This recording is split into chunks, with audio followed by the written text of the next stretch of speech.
thank you. I now give the floor to Indonesia.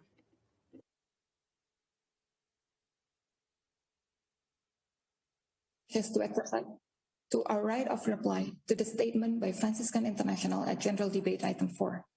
My delegation always valued the perspectives and insights from civil society. Nevertheless, it will be in all interest that these insights are supported by proper context and based on verifiable information. As a full-fledged democracy, the government of Indonesia does not have a policy of reprisals or judicial harassment. The arrest of Victor Yemo was strictly made in relation to his alleged involvement in the incitement of mass riots in Jayapura, Papua Province on 30 August 2019. Video footage, which can be readily found online, as well as testimonies of several witnesses, have all indicated Mr. Yemo's involvement in inciting the destruction of public property in and around the office of the governor of Papua.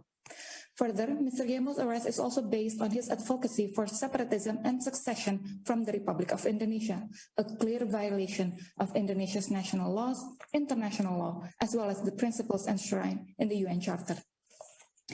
Madam Vice President, with reference to the allegation of judicial harassment, it must first be clarified that the legal action against Mr. Haris Azhar and Ms. Fathia Maulida is brought forward privately by a citizen exercising his legal rights. Equally, Mr. Azhar and Ms. Maulida also have the legal rights to present rebuttals against the legal action brought against them.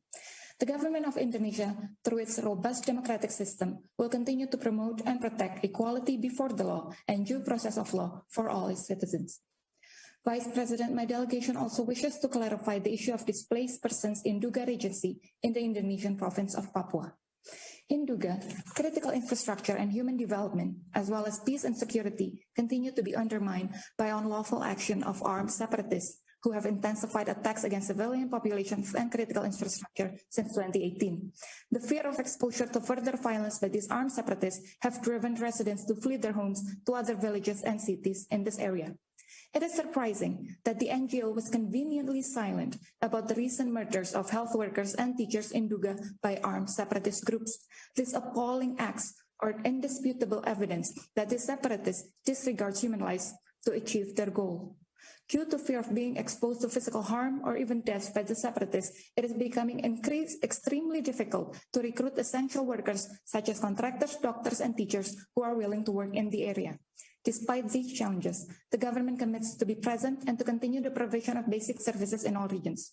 It is clear that armed separatist attack to essential workers, including health workers, is also an attack to human rights, whereby all perpetrators should be held accountable.